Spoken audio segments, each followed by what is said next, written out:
Hello, word nerds! Happy Sunday and welcome back to our weekly live chat. This week we are talking all about one of those constant problems that plagues almost all writers, and that is finishing what you start, getting distracted by shiny new ideas, just struggling to get to the end of the book, all of that fun stuff in the middle. Or not that fun, but we'll see. To kick things off, we're just going to talk a little bit about our own writing habits and how we do on if we are finishing all of the projects we start and just kind of our history with this particular dilemma. So, Desiree, you are up first. I definitely have more novels that are not finished than I have that are finished. My desktop is definitely the manuscript graveyard of half-written masterpieces. At least that's what I like to think. Definitely.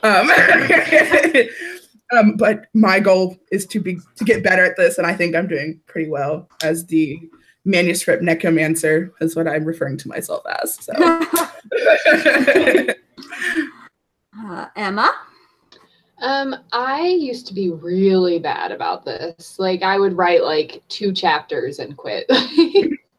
I would do a bunch of planning and then I would realize, like, once I started writing it, that actually all the things I planned were like not useful things and that I didn't know what the book was about or what I was doing. And that was a lot of that was before I like kind of figured out story structure and learned more about that, because I was just being like, oh, these things are gonna happen, and then but I didn't really know like when and like what other things need to happen and how to get there. So yeah, I'm a lot better now. I think in the past few years, there's only been one project that I've started and haven't finished. And it was a contemporary book, and I was like, ugh, contemporary. But I think like in the past few years, I've finished like 3 out of the 4 books I've started. So gotten a lot better about it. Now I basically like will force myself to finish a first draft. Unless I'm only like a couple chapters in, like I said, and realize it's not working. If I've made it like 25% of the way into the book, I'm going to finish it. That's awesome. So far, yeah. I'm sensing that you guys are going to have all sorts of great advice on this topic, right? That's how that works. Rachel, how about you? My desktop is just fantasy novel shrapnel. Because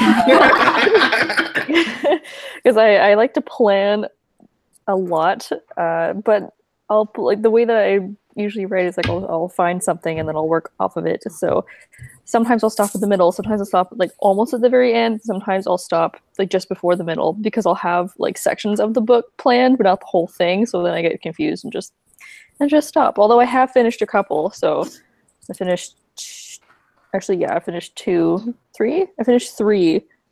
like full start to finish, so I'm pretty happy about that. But then the rest of it is just like random 10,000 words here and 5,000 words there and that kind of thing. So I'm maybe not the best track record of anybody here, but I plan to finish something one day. You are not alone, so no worries. Megan? I feel like I'm a little bit of a reverse Emma, where when I first started like writing seriously with the intent of someday getting published, it was 2012, and I finished like every idea that I started writing. I finished. Wow, good on you. But it was almost like to my own detriment. It was like I was like rage finishing things and not learning from them necessarily. So I'm trying to like figure out the balance between like making myself finish a first draft versus calling it quits so that I can focus my attention on something a little more worth my time. And like figuring out the balance of that. And I feel like I'm swinging a little bit the opposite direction right now, where I'm just like 10,000 words in. I'm like, nope, this one doesn't have the juice. Let's just keep going. So I'm figuring it out, but I'm pretty good. Like if I want to finish something, I can usually just finish it pretty quickly for a book. Like, I have a pretty mixed track record, I guess. Like I do like to kind of start things and let myself not finish them if I don't think I'm ready to write the story. But I think more often than not, my problem tends to be if I haven't actually plotted out till the end, I'll just stall on it forever, and I eventually get it done, but it takes way longer than it should because I want to not be writing it anymore, but I can usually get myself to finish it. It's just, if I haven't plotted it either in my head or on paper, I struggle. So yeah. I think that's one of the big keys is like, I don't know, like knowing like when you need to figure out more, and like, I don't know how to explain this, but like, because I think basically like for me what it is that like I won't start really writing a book until I know that like I have enough to write a book. Like, you know, like if I haven't figured out like the main like plot points of the book, and if I like don't have a really good sense of where it's going, then I probably won't write more than, because I'll usually write like the first chapter or two while I'm still like figuring things out and plotting and all of that. But like I won't go farther than that if I know that I'm not ready. So I think just being able to like recognize like when you're not ready to write a project, or like when, like Megan said, like when you need to put it aside because it's just not working, is really crucial, rather than just I'm bored and want to start another project. Because it's really easy to get into a habit of that, which was my problem and why I like try to make myself finish something. If I've made it far enough into it, I want to finish it, because it's really easy for me to get into the habit of being like, no, I want to write something different. Mm-hmm. I know like the muse is fickle or whatever, and so I try to avoid like, oh well, I'll only write when I'm excited about writing, because if that's the case, I would write like 4 times a year or something. But in like the idea stage, like when we're talking about finishing a first draft, for me, waiting until I've got that excitement about the project is really critical, even in the outlining phase. Like if I sit down, I can outline a book. I've written enough books to know how to make a plot structure. But if I force myself to do it with an idea that I'm not excited about, it's not my best work. I did that with the book that I wrote in November, and now I have to like rewrite the book because I rage finished it and it wasn't my best work. Yeah. And I think sometimes it's also like trying to force yourself to come up with an outline and a plot when the idea just isn't ready too. Like I've done that before, where you're like, I'm going to plot this book so I can start drafting it. But you like, so you're just like making up plot points and they don't actually work in the end, and the plot doesn't actually work because you tried to rush the process. I think it's important to not rush the outlining process in particular if you are a plotter. Yeah. Plotting is so hard. Yeah. So hard. It's so You just hard. want to start writing. I think that's probably like the first most important rule of being able to finish what you start, is just like understanding that it's going to take a while, and that's okay. And like if you need to take a break, that doesn't mean you're not going to finish. It might just mean you need a little more time to get things sorted out before you can really chug along to the end. Well, I really admire those authors that put out a book like every year. And I'm like, how? Yeah. Or like 2 books a year sometimes if they're writing multiple series. I'm like, how do you have... Put out like 4 Kelly. books last year. Yeah, like Kelly, I don't know. It's unreal in the self-publishing world. There are people who are putting out books every 2 to 3 weeks because they have... It's all about the process and kind of honing that system, and they outline like nobody's business, and as they finish a chapter, that chapter is already going out to beta readers, and then they can do those notes while they're writing another chapter, and it's going out to editors. So they're always on multiple books, multiple stages of the process, and all of the people are doing this, but not all, but a lot of them are full-time, so this is all they do, and it's insane. But I admire the crap out of them. Yeah, that's crazy. Like Very impressive. I'm really impressed right now because I read The Bear and the Nightingale by Catherine Arden. And it's like an adult fantasy series, and they're not short books, but like she's going to have all 3 books in the trilogy out within like 20 months of each other or something. wow. Like one came out last January, the second came out last December, and the 3rd one comes out this August. I'm like, how did she do this so fast? Probably outlining. that's awesome. Yeah. I guess it also goes with the thing of like start writing the sequel while you're still trying to sell the first one, like just in case. And I guess she did a really good job. The Bear and the Nightingale was a really good book. Yeah, it is a really good book. We had a question. Already. If we wanted to go that route. Did you have something you wanted to ask, Kelly? No, questions are good. Okay. We had a question from Christine Little. Do any of you find it helpful to write the ending first to help get the rest flowing? No, I'm gonna mess it up. I'm gonna mess everything up. Well, because like I tried doing that before, where like I'll try writing an ending, or I'll try writing like a specific scene that I really want to happen. But then just from there, like trying to build off of it, I just keep making up more things as I go, and then by the time that like it's ready to attach itself to the rest of the story, like that is very different. So I just There's nothing wrong with that though. Like you're gonna end up rewriting it anyway, so if it helps get you moving, I think this kind of like speaks to the whole advice about jumping around rather than writing in correct order anyway. That if it helps, if something is stalling, in a lot of cases it means you can skip a scene, but sometimes you're just not ready to write that scene. And if you're excited about something else, you might as well keep that momentum going. But you need to be a little more organized for sure. But I'm kind of with Rachel on it that I've done it and I don't like love it because the story changes. Like, I have trouble getting it to like mesh in with the rest of the book. And I'm like, well, I wasted time writing this scene. What was the point? I just get stressed out. Have this happen in this rather than like going through the whole process of writing it. I get stressed out because of like then by that time I'm like, okay, they're acting this way here, which means that in the past I have to act this other way, so then you like have to write them a certain way to like make sense of. And I've written out of order before, it's totally fine. Like I like doing that when I'm excited about like a random middle scene. That's cool. Oh, Erin! Oh my gosh. she's back. oh sorry, darling, other Erin. So excited. Did you say other Erin? Oh yeah, my boyfriend's sitting next to me and his name's also Erin, so That's so weird. I feel like I'm just randomly screaming your name to the end. Get me out for everybody. Online. hello. Hi. I'm so excited we're all here. Yeah. I know, look at us. We're talking about writing out of order right now. I remember what I was going to say. I got distracted by Erin's beautiful presence and I completely lost my train of thought. But I remember what I was going to say.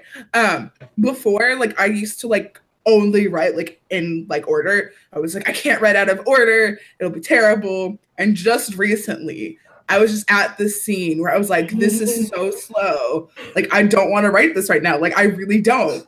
And I was like, why don't I just write the scene that I think will be interesting and I'm excited to write? And I did. And it was so freaking helpful. I was like, I'm making progress where I wouldn't have been making progress because I hated that part of the book right now. So it was great. Yeah. I really like it with, like, if I have a decent outline. Because when I personally outline, I'll figure out, like, a couple big plot points and then like the beginning and the end. And so usually for me, the things that are changing are not necessarily major things. And so usually, or lately, I guess, when I've been trying writing out of order, it's worked pretty well. And I haven't run into the same problem of feeling like everything has changed and now I can't use this anymore. Usually it's more like I have to just tweak little things, and that's fun because I'm like, oh, I'm basically editing. I'm already on step 2. Yeah, I was gonna say, because the question was specifically about like writing the ending first, and I actually did that with my last like first draft that I wrote that I finished last year. I was probably halfway through the book or something, and I like had a very clear idea for like what the last scene would be, and I wanted to get it down before I forgot. So I went ahead and wrote the last scene, but I like knew that I would probably have to change it, and I actually haven't yet because I was like, since it's at the end, I was like, I'll just redo it when I like get to that scene in revisions. But because it was such a like a clear picture that I had for the scene, and like I had like actual lines that I like wanted to be in it and like dialogue I wanted to be in it, and I was like, I need to just write this because I won't remember it by the time I get there. I will say the one thing that was weird about it for me is that when I finished the first draft, like it didn't feel like I finished because like I like wrote the scene before the last one, and so it like felt weird because I wasn't writing the last scene and like being like, oh, the book is done. So like I almost felt like I didn't finish. So it was kind of like weird, but I'm glad that I got that stuff, even though I'm going to actually be changing the scene a lot because I've like changed my mind about some things that happened in the end. I'm glad I got that down just so I would remember some of the big things. Yeah, for sure. I think the only problem, because like I've done that before a couple times where I've written out of order, but the only problem, and I find this in editing too, is that when I start from start to finish, I have a very clear picture of like this happens and then this happens and then this happens. And if I start somewhere in the middle and then I go back and I'm writing at the start, I'm like in my brain, I'm like, well, this has already happened. So she could say this. And I'm like, no, I have to check myself and be like, no, that scene's later. Like, I don't know. My brain is already such a messy, confusing place that writing all out of order is like a little bit more another drop of chaos. So, yeah. I like the chaos in my first drafts. Ask revisions Megan how she feels about that. I'm not revising anything right now. But yeah, it definitely leaves a few extra things for the editing phase. Which is like a whole other can of worms in the finishing what you start. It's like finishing a first draft is hard enough and then finishing a whole round of edits. Yeah. That's where I'm at right now. And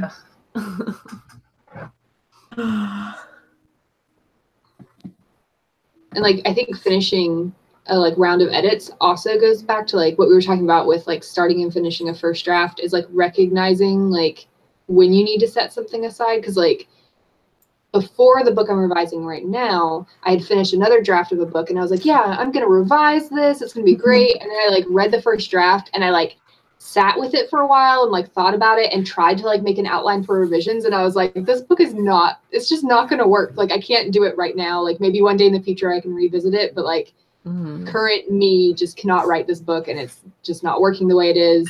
And so I just had to set it aside and was like, I'm just going to work on something else instead of like trying to force revisions on a book that I don't know where I want it to go and like what vision I have for it. That's a great point. I've actually done that before with the Murder Wizards one that I was like talking about constantly last night. Like I recently reread the draft and went, oh, this is not good. Like it's not even like Murder Wizards. I still love the concept, but I might actually just rewrite the entire thing, because like rereading the first draft, I don't know what it was, but the writing itself I don't like. I'm like, I was not on point for this draft. Like this is not my strongest writing. And like having given myself space, like I had almost like a year between writing it and rereading it again. I'm glad I did that, because I don't know if I would have realized like, okay, the writing is not the best I can do. And if I would have then gone and edited it and then had someone else have to tell me later, you know. So I'm glad I left it and then came back to it and realized maybe I shouldn't finish this right now. Maybe it should be something for the future, you know. Like Emma said, like, I don't know if I can do this right now or if I want to.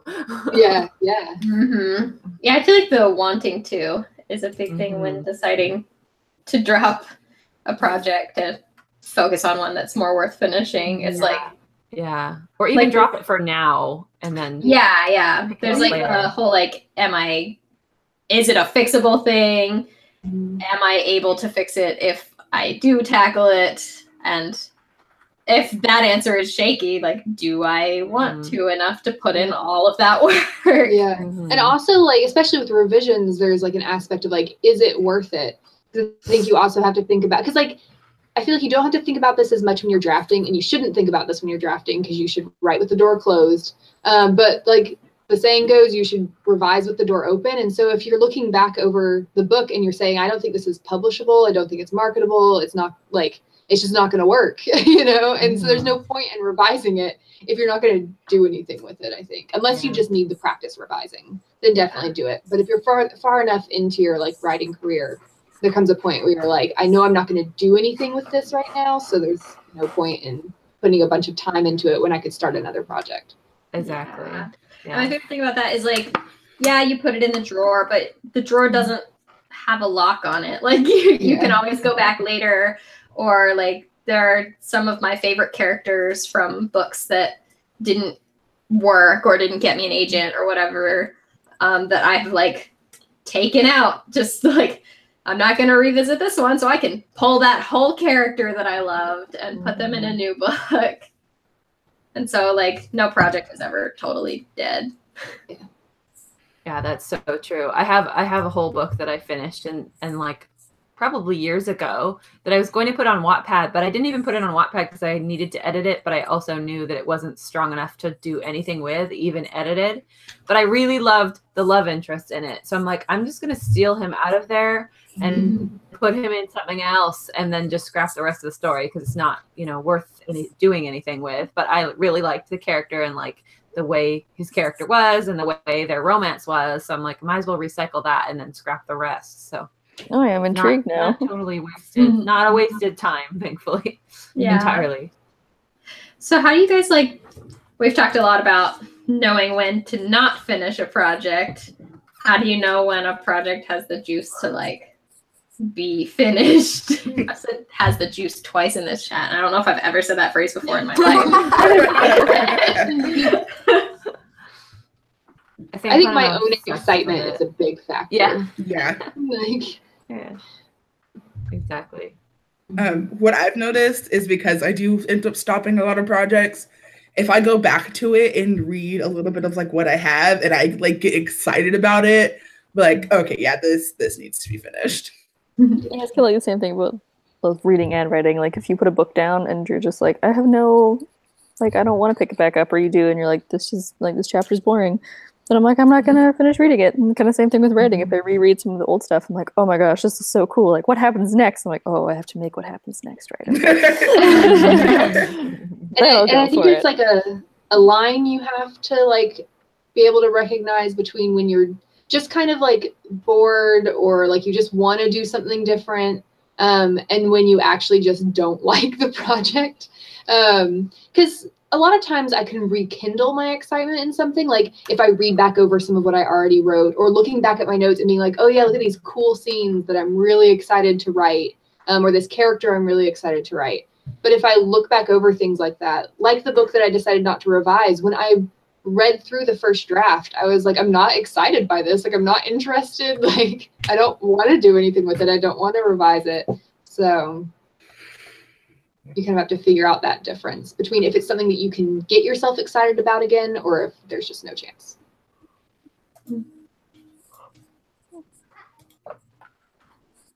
We had a question from Tori Story Studios. How do you decide an ending? I'm stuck between two different endings.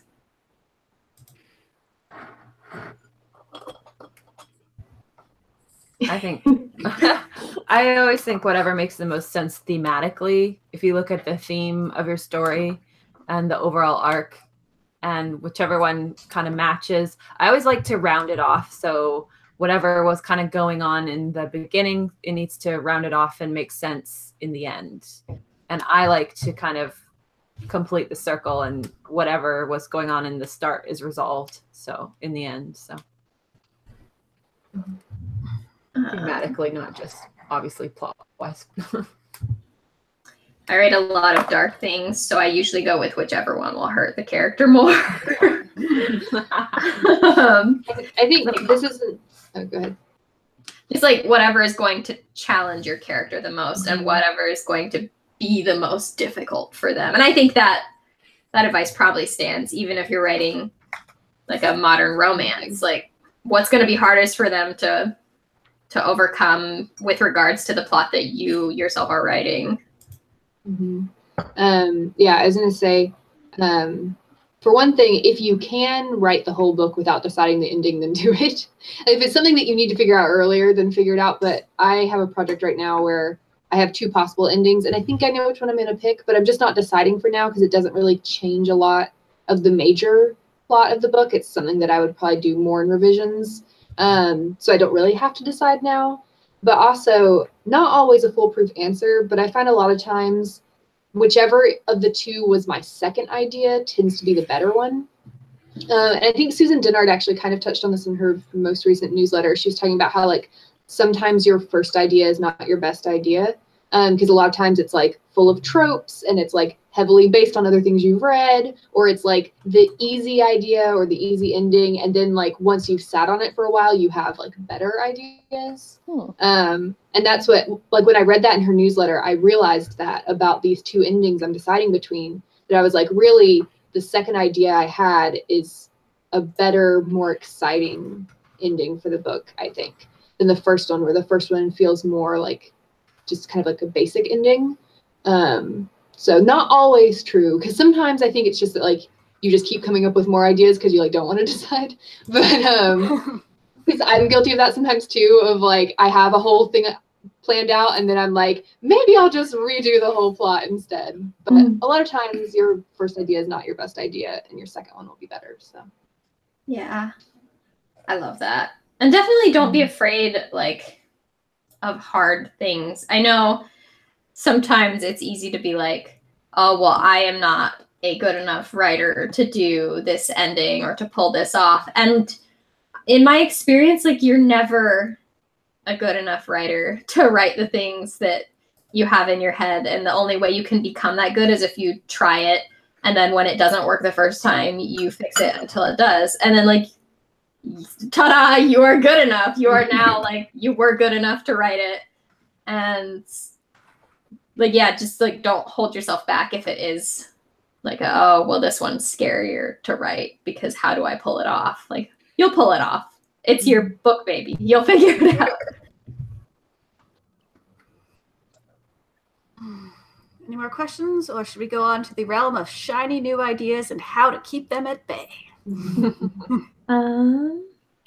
Let's go to shiny ideas for right now. We've got a couple questions, but I think they might fit in later a little better. So I'm saving them. All right. Because, yeah, I know for me, and I have heard this from so many different writers, that it's shiny new ideas is a constant issue that is always just coming at the worst possible time, that all of these new story ideas that seem way more fun than whatever it is you're currently working on and really, really need to be written right now. It happens constantly. So how do you guys handle it? Tears. So many tears. Definitely write it down. Yes. That's super important. You need to write it down. And like, I like to write enough so I like actually know what the story is about, not like just a sentence. Oh my gosh, because I never remember what I meant by that. And then stuff it in a drawer, like under like 12 locks. And you can't look at it again until you're done with the thing you're working on.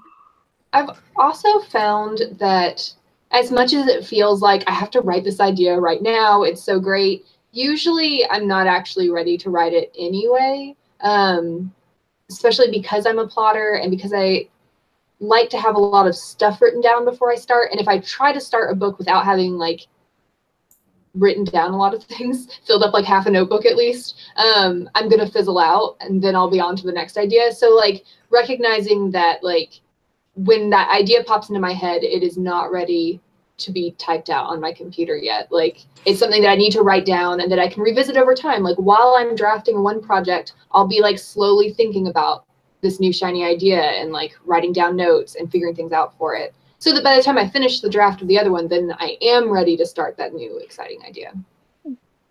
So if you want to give the shiny new idea like full like weight and attention that it needs, you really should wait anyway. So. I always love to like give myself a little bit of a treat just to sort of calm the excitement down about the new idea, like, and it looks so much better. Usually it comes when I'm editing the manuscript that I'm writing. I hate editing already, so my brain is like, you should do literally anything other than editing. You could vacuum the house right now. That would be fun, wouldn't it? But the shiny new ideas are incredibly appealing because I just hate editing. But I always just let myself plot a little bit, like, because that's almost as good as writing, because I love the plotting part. But I can manage to do a little bit of plotting here and there and still stay on track with my editing and finish the other one. But I am not allowed writing it. Chapter 1's not allowed happening until this one is finished, which is enough incentive for me to actually finish it. Yeah, I'm doing that right now. I'm revising one project and then like gathering ideas for the other project and like playing around with the first chapter, because I'll let myself do that to kind of like figure things out. But I won't do anything beyond that. So. Yeah. Sometimes I'll see if if there's like shiny new ideas, very exciting, and it's not too ridiculous to imagine in the world of my own one. I'll see if I can work it into the manuscript that I'm currently working on, because usually I get them either at the midpoint or the end point of when I'm doing my manuscript, like I'll just like have a pop into my head like a random, like just like a random Tuesday while I'm grocery shopping or something. But then I'll end up like really wanting to write it during some other times. So I'm like, hey, I wonder if I can, put in that character or place or what have you in the current manuscript, and sometimes that helps calm it down, and sometimes it helps make my book really extra cool because then there's this extra fancy shiny thing in the middle of it. Yeah, it's like, why do I like this idea? Why is it distracting me from the one I'm working on? And like, is it really the idea, or is it something about the idea that could be incorporated into what I'm working on? Yeah, like Emma said, I think a lot of the time when I get that new idea, it's not really a fully formed idea. It's a vague impression of something. Like lately it's been like, oh, I have this new shiny idea, but it's like a setting. Like I want to do this certain type of city, and it looks like this in my head, and it has this kind of feel. That's not a book. That's like a vague setting. Like the setting's not even fully fleshed out. It's just like a really vague impression of a place in my head that I want to flesh out more, right? But that is not a book, so that needs to stew for a little bit longer. So it would be ridiculous to sit down and try to write anything without plotting a little bit more. So yeah. And like Megan said, so often ideas can be absorbed into other ideas. Like stories are just like, it's great if it's an idea that can go into what I'm currently writing, but sometimes something I came up with years ago will really match well with something I just figured out. And the story ideas I didn't think go together, but they didn't really make sense until I made them go together. Like they never would have stood on their own. So puzzle pieces. Yeah, that's the thing. Like a lot of ideas that you have are not good. Like I'll get an idea and I'll be like, oh my God, I've struck gold here. A month later, I have 5,000 words of garbage, and it's like, oh, it was fool's gold. I'm stuck with some pyrite, man. I am screwed because I dropped everything for this sparkly idea that I thought was so great that really I just wanted to use to not work on the things that are hard. Yeah, I've done that a few times. Luckily, I only ever get up to chapter 1, and then I'm like, where am I going with this? This was just like a bad idea. It's not even an idea. It's just like, oh, it's this one character. I'm like, the character doesn't have anything she's doing. Yeah. Like, hanging out in the garden in chapter 1. I'm like, okay. Okay. Yeah.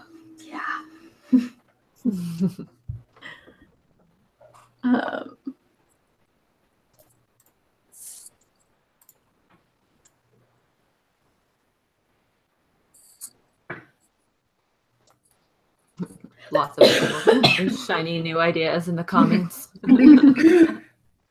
As we shortened it down to SNIS a little while ago, shiny new ideas. And Yes. Suffering from it terribly. Yeah.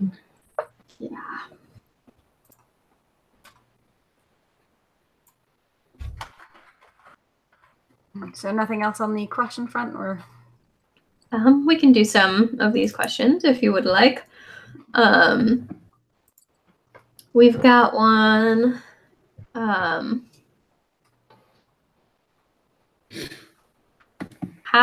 So this one's from Dark Deluxe. I'm going to paraphrase it just a little bit. But how do you set, because it's like, sorry, my head is all over the place, but this question like has jumped up, so I don't have it in front of me.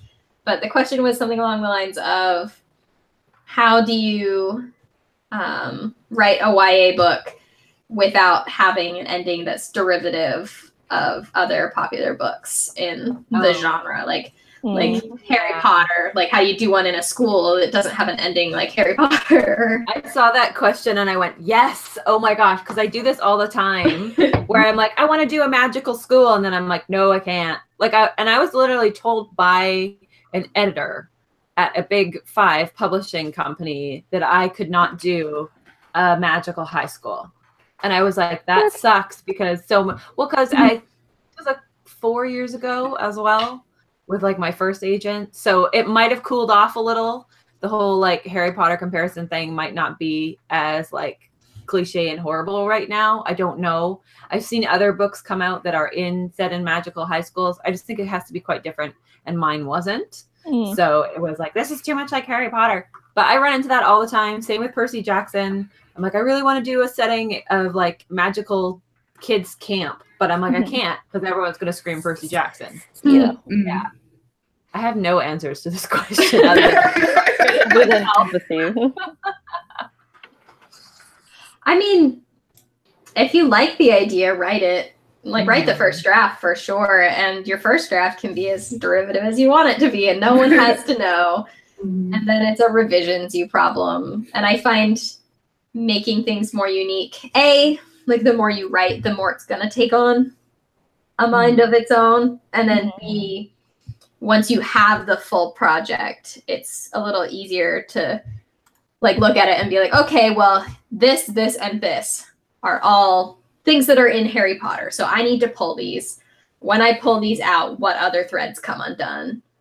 And so I start by just pulling the threads, like what's going to have to change once I have taken these things out, and what can I fill them with that excites me? And it might take time. Again, like you might need to take a week or something to just think and look at Pinterest and stare angrily at people while they walk by you. And it's uncomfortable, but really you're just thinking really hard. I think also it can be helpful if you are aware that your book has similarities to like especially very popular things within the genre. You can use that to your advantage in like twisting reader expectations and what they expect your book to be like, what they expect to have happen. And then if you like make it seem like it's going to maybe be similar and then twist it on them, that can be really effective too. Because it's important that you know your genre, because there are going to be things within your book that are similar to other books in the genre. The issue is when like everything in your book is similar to one particular book rather than like there being little bits and pieces. But this is also something that was kind of touched on in Susan Dennard's newsletter this week. So you should subscribe to that. But she talked about how her original idea for Sight Witch, which is her book that just came out, the like entire like the setting and like the monster in it, like a lot of the like basic idea of it, at the time she was like, oh, this is like so unique. And then like she stepped away from the project for a while, and when she went back, she realized it was a lot like Lyriel by Garth Nix, that it was like really, really similar. And so she realized she needed to change things to make it unique. And so she was able to recognize like what about it was similar and how she could play on it and twist some things to make it her own story. Yeah. There are also always going to be similarities. And like, it could be the type of thing, like if you really love the idea, just write it. And maybe you're not going to publish it right away, but like, for example, Cassandra Clare and Holly Black have released the Magisterium series. I think that's how you say it, which is like basically Harry Potter. It's Harry Potter meets Percy Jackson. Like you read it, like so that. blatantly, but it's Holly Black and Cassandra Clare. They could write a grocery list and sell it. Yeah, people would buy it. I would buy it. So honestly, they can do whatever they want. So like, do whatever you want, and maybe you don't sell it now. Maybe you sell it later when you're rich and famous and rolling in piles of cash. You know. And this is the thing too that's different depending on which route you're going. Like it might be hard to sell a dystopian traditionally right now, but if you're going self-publishing, like that's true. Go for it. Like there are always people people want those looking, things. Yeah, for sure. There are people actively looking for those kinds of things. There's an author who does phenomenally well, Bella Forrest, that she basically like her big series was basically Twilight-y. It was more set in a world of vampires, but it was very much targeted towards that audience. And now she has a magic school one, and they all have gorgeous covers and are very well marketed, and she writes them very quickly. But she does so well because she's tapping into that audience of people who fell in love with those original stories and want different spins on the same idea. And traditional and she's one of like the top 10 authors on Amazon. Like she's consistently. She's selling books. Cool. Because traditional publishing, when they like buy the books, they're buying books that they're going to publish in 2 years, and there's a lot of guesswork involved there. And they're looking at what things have done extremely well, like what things do they think have peaked, what things are maybe picking up a little, and they buy it, and sometimes it works and sometimes it doesn't. But like the point is, it's buying for the future, and when you're indie publishing, like you're publishing for right now. And people want those things. Yeah, and honestly, like I find it very interesting. Somebody in the comments, Jennifer, mentioned The Worst Witch, which is, and it's so funny because she said, you know, a huge amount of similarities to Harry Potter. And that's really true. I watched it on Netflix and went, I'm like down to the female character that looks and sounds like Snape. And the funny thing is that was, and she's a teacher and like, she's even a potions teacher or something. I don't know. It was like the similarities are insane. But nobody, Worst Witch was published in the 70s, way before Harry Potter. Nobody remembers that. Right. So nobody is really, until it came out again, then people are comparing it and they're like, oh, Worst Witch copied Harry Potter. You're like, no. The timeline on that is wrong. So like nobody remembers that. So if you repeat something and you get it published years after that thing has come out, no one's going to care or possibly even remember. Like I said, you know, a few years after the last book came out, you might not have been able to touch Magical High Schools. It's probably fine now. You know, or as long as it has a unique spin on it, it's probably fine. Like Magical High Schools is definitely one of those things that you can do so many different things with, and because people loved Harry Potter so much, they're willing to like try it. Of like, oh, yeah, definitely. I loved this idea before. Yeah, for sure. I feel like it's a broad enough topic. We had a question from Lala. How do you gain your word count? Like, how do you increase it? A crucial part of finishing a project. I always do that in revisions. I'm an underwriter though. So like when I go through it again, it's when I add all of the important things, because in my rough draft, there's lots of things in parentheses, like insert a scene where this happens here. So Same. that does not help the word count. But once you go through it again, like you're gonna find places to add more words. I'm definitely an overwriter, but I find that the stuff that I end up cutting is just too much description. So I find like going back and taking that out, or if you want to write more, going back and seeing the classic 5 senses, make sure you're hitting all of them. Or also, instead of saying, you know, like the moon was out, try being like, you know, oh, the moonlight spilled over the trees or something like that, because then you can kind of increase it, but and also give your writer a better sense of ambiance. Give your reader. Yes, that's what I meant. Yeah, increasing word count really has a lot to do with like what it is that you aren't writing enough of, which will be different for like everyone. Because it might be that your plot is too rushed and you need more plot and more things happening. Or it might be that like you need to step back and add more descriptions. Maybe you aren't describing things enough and like your setting isn't like filled out enough. So yeah. It really just depends on what it is your book is lacking, I guess.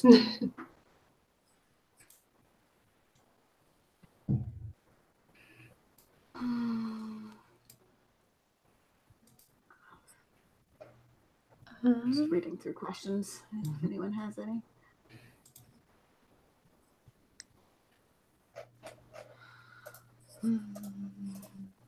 We had a question. Where did it go? From Kaya Mesha. What happens when you have a bunch of ideas for one story and you have to pick between them?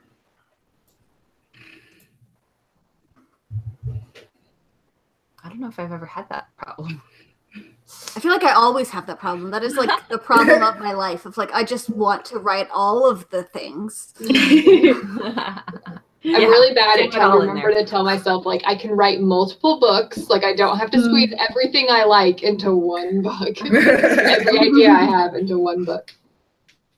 So, yeah, like, figure out if you could maybe save some of that for another book. If it would maybe work better in something else. Which idea is most developed at this point? Like, not even just which one are you most excited to go to, but, like, which one do you feel like you have the strongest sense of the full story, not just the beginning. And if it's all with like for one book and like you can't figure out like what direction to take it in or like what things to include, like look at like the type of story you're trying to tell. Like, is there a theme to your story? What works best in that? What will like best work with the characters? Like, you want like your character and your story and your setting to all work together. So figure out the ones that will work together the best and save the other ideas for something else. Yeah.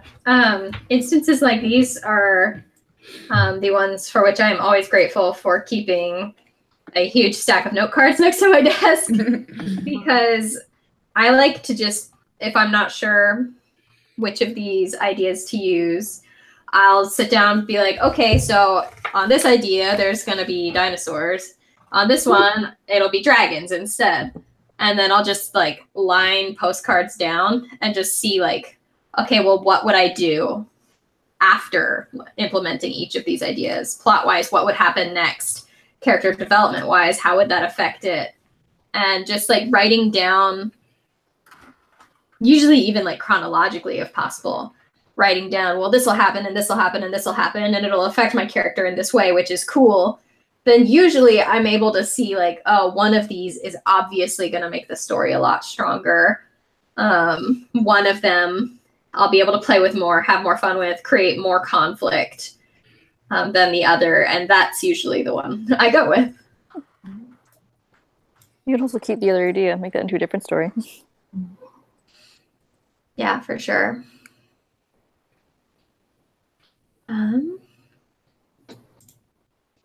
Do we have another sub-segment to get to?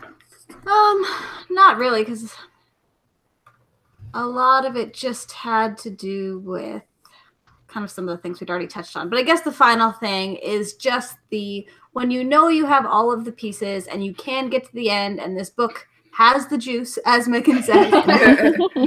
But you don't want to do it. Like just that final thing of resistance of it's not the story, it's you. That's me. Like the last like 10,000 words of the book, I'm like, no. I don't want to do this. I've done so much already. Why do I have to finish it? Yeah. Yeah.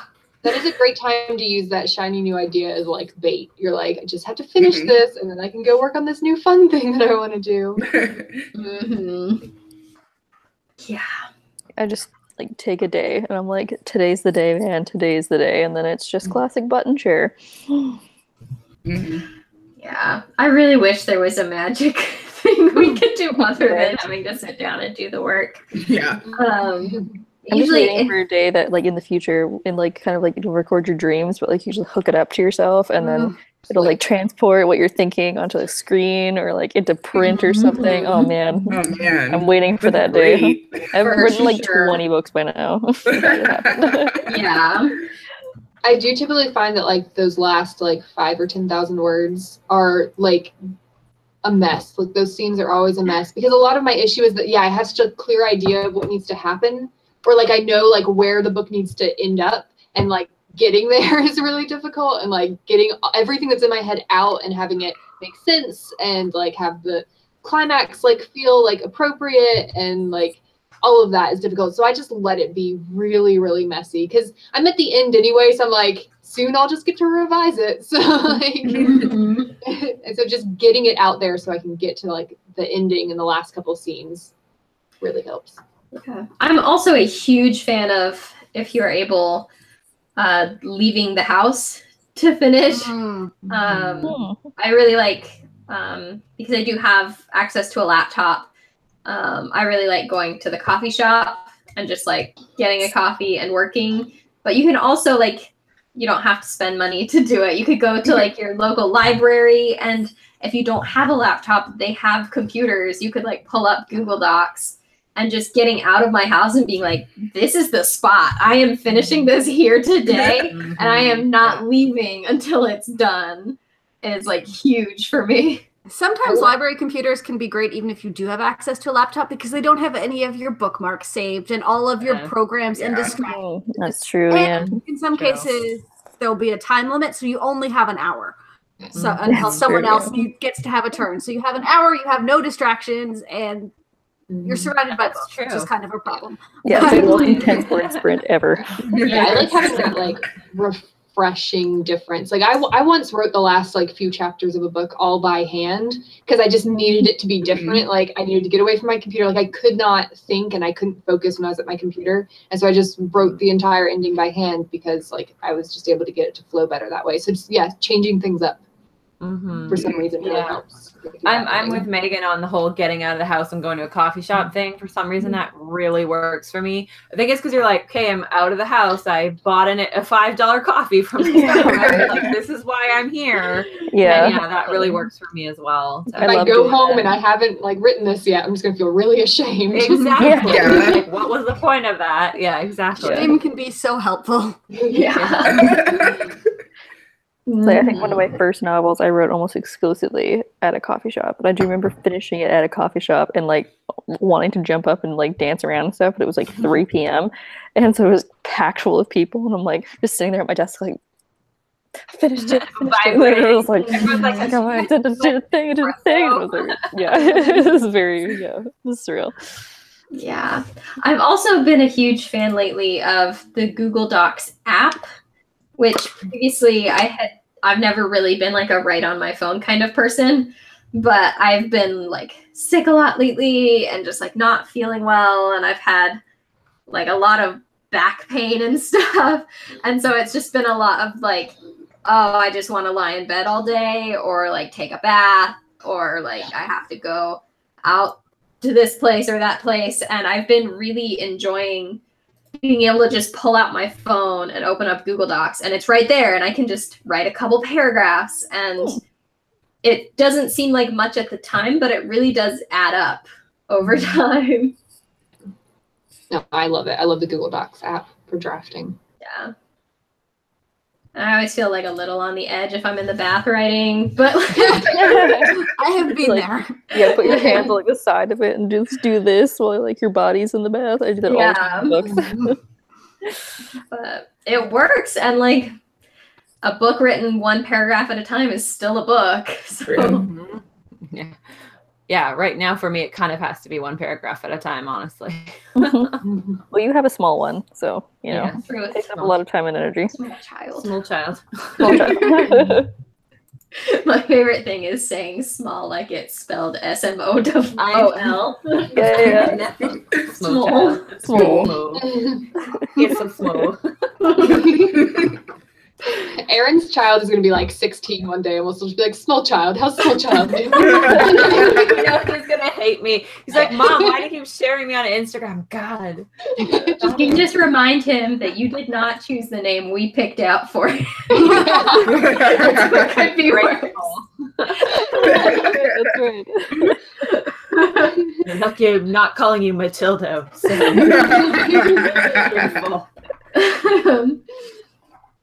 Yeah. If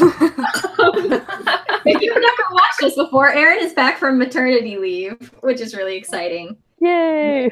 When she was with child, and was coming up with boy names and girl names. She liked Matilda and wasn't sure of a boy name, so we all suggested Matilda.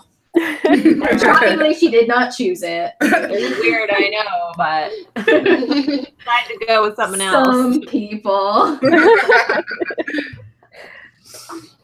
We had some questions. Where did they go? Lala asked, what are some books you keep next to yourself whilst writing your manuscript? Did they really say whilst? Yes. Oh, nice. Wow. The Emotion Thesaurus. Yes. I was just about to say that. Yes. Yeah, The Emotion Thesaurus by Angela Ackerman. If you don't know what it is a thesaurus of emotions. You can look up like, yes, it has it right here. You can look up like, my character is angry, so I'm going to look up angry, and it'll tell you some mental responses to anger, some physical ones. It gives you suggestions for different ways to say angry, and it keeps me sane on the days when I feel like all I can do is write that someone shrugged. Like everyone is shrugging one shoulder and furrowing eyebrows. And I just feel like the most incompetent writer in the world. And then I open that and it's like, oh, look, here's all these other things I can say. I mean, it's always like characters are always moving their eyebrows. They're like, they lifted their eyebrows, or their eyebrows are lowering, or they're blinking. I talk about their eyes a lot. Like they're looking at this, their gaze is over here, eye contact, like it's all about eyes in my book. Yeah, nobody else has any other features that do anything else. And it's so hard because I feel like it is important to be like, oh, like this character, like in conversation, like whether they're looking at you or looking like away, like it is important, but I say it so much and I'm like, I don't know what else to say. That's what editing is for. Yeah. I just put it in the first round and then worry about it later. And but the great thing about the emotion thesaurus is I can be like, why are they avoiding the gaze? Are they hiding something or are they unsure? And then I can look up unsure and it'll be like, look at all these other things someone can do when they're unsure.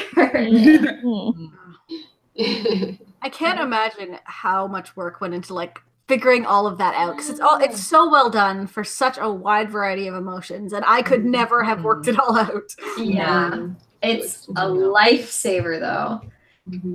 I had it on Kindle and I finally bought like a hard copy of it, and it was like worth paying for it a second time just so I could have the hard copy. Like, oh my gosh. Yeah, it's one of those things you do want in a hard copy, so you can just keep it. Because I wouldn't want to turn my Kindle on every time I wanted to look up angry or something. So I have an older Kindle, so there was no like jump to function, and so I'm just like, where is angry? So annoying. Yeah, no, you need a hard copy. And then you don't need to look it up because you're so angry that you know what it feels like.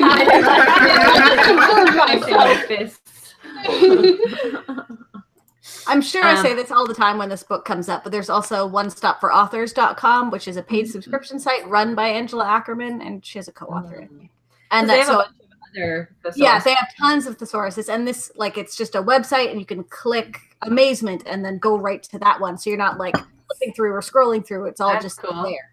Yeah, it's really handy, but and they have so many now. They do. So many to the point where it's almost distracting. It's like I could spend forever researching. Well, now I have their emotions really dug into. What about the location? How about I go to the rural settings thesaurus? There's also, isn't there like your talents? It's like a murder thesaurus or something too, isn't there? Like, don't they have like a, I don't know, something to do, or crime or something, or this.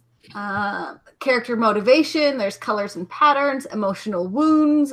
Negative traits, positive traits, physical features, setting, shape, symbolism, and motif, talent and skills, texture, weather, and earthly phenomenon. Wow. Weather and earthly phenomenon. And they have other tools beyond their thesaurus if you go through the One Stop for Authors. I think there's a trial month for or something like that. Wow. I'm very impressed. Just like random on everything and then just write a book. Just like, just do it. I will say personally, the emotion thesaurus is my favorite. I haven't gone through all of the other ones, but I have used a few others lately. And definitely, if you can only afford one, I would say go for the emotion thesaurus. Oh, definitely. What's the red one? I always see that one too. The emotional wound one. Oh, I see that one, and then I see the blue one. I do think the emotion one is the best for like writing or revising, whereas a lot of the other ones are really helpful in outlining or for fleshing out characters later. If you find what you need to do. Like, it's a great inspiration for like building your characters and your settings and the weather, apparently. Yeah, they're all so great. We are all forever in debt to them for making these. Yeah. Well, I mean, you paid for it, so. Yeah. I still feel like $12 or whatever I paid was not enough for its value. Yeah. I use it every time I write. Same. Yeah, all the time. I also have a baby name book by my computer at all times too. Because I'm not one of these people that's like, the name must be deeply symbolic. I'm like, flip it open, stab a finger there, and be like, oh, her name is. I need that. So smart. It helps. Otherwise, it's like 25 minutes on the internet. It's like, oh, this name means this, and then this is also the French version of that name, and then you can get lost in a. And then you never finish the book. Exactly. Yeah. I don't care so much about meaning, but I always feel like they all have to sound right. And so I spend forever just looking at names, be like, no, this just doesn't sound right. Yeah, same. I'm really, really particular when it comes to character names. I'm not super particular, but I just can't have like, the character's not going to be named Gladys if she's 15 in 2018, right? Like, that's my only thing. It has to sound realistic. So I have a in Pokemon Go, I have a Gyarados that's named Gladys. Cute. Well then. I named her myself. I was like, where are we going with this Pokemon Go thing? I have a few, and they all have G names. So there's like Gary and Gladys, and I think there's a Gabby. Amazing. I don't like the name Gary. Sorry to any Garys that may be watching. Not a fan. We had some questions about if any of us are doing Camp Nano. And we are. Yes. Very much looking forward to it. Yeah. I don't know if we've talked about this much yet, but in all of April, we'll be doing, aside from book club week, we'll be doing word sprints every Sunday in honor of Camp NaNoWriMo. I can't believe it's like already time for Camp Nano. Like, seriously. What did happen? Like, November was literally like 2 days ago, I feel like. What am I doing with my life? Yeah, I would like to try, but I know there's no way. Well, I'm the lucky great if thing I is you can. can set whatever goal you want. Yeah. Your goal can be like 1,000 words in the month of April. If you I'd be want. lucky if I get 1,000 Yeah. words, honestly. He's not real good at the whole concentration thing, or if he's not good for my concentration. I was going to say, Aaron, you know that your child doesn't have to write the book for you. I wanted him to do nano, but he's super lazy. Yeah, so this is the point of having a kid, is that it would write my books for me. Yeah, that's why I had one. I thought that was the deal, but he just lies around mostly. So. I don't know. Such a slacker. Right? Why doesn't he have a job yet? 2 months old and just lying around the house. Useless. I blame the parents. Doesn't have a job, still lives at home. I know, right? Hasn't written a book yet. What's that about? Kids I these know. days. Back in my day, I was 2 months old and I had a whole career. Yeah. Absolutely. The economy was different back then, Millennials. Desiree. Give him a chance.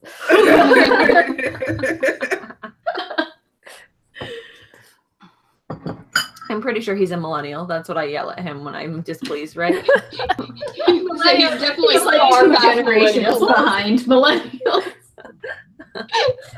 Oh, okay. Pretty sure you're a millennial. I am. That's what I was thinking. I was like, Aaron. It's like, you're a aren't we millennial. millennials? Yes, yeah. I thought that was just an insult that you called Yeah, someone who was lazy. I don't know. Someone, Okay. anyone younger than you that you don't like. Yeah. They're a millennial. Youths. Yeah, right. We have more questions? I About a no. saved Camp Nano for last, so Cool. I think we're good. Yeah, we're going about an hour anyways. Yeah. All right, if that is all of your questions for this evening, thank you so much for joining us. This chat went very quickly, if it felt. Yeah, there were a lot of us here. Yeah. So this was a lot of fun. We will be back next week for, I believe, writing outside of fiction. So all of the non-fiction script writing, poetry goodness, and getting inspired and learning from all of these things. So that is what we will be talking about next week. In the meantime, we will have daily videos for the rest of this week, as usual, and we will see you all next time. Bye. Bye. Bye.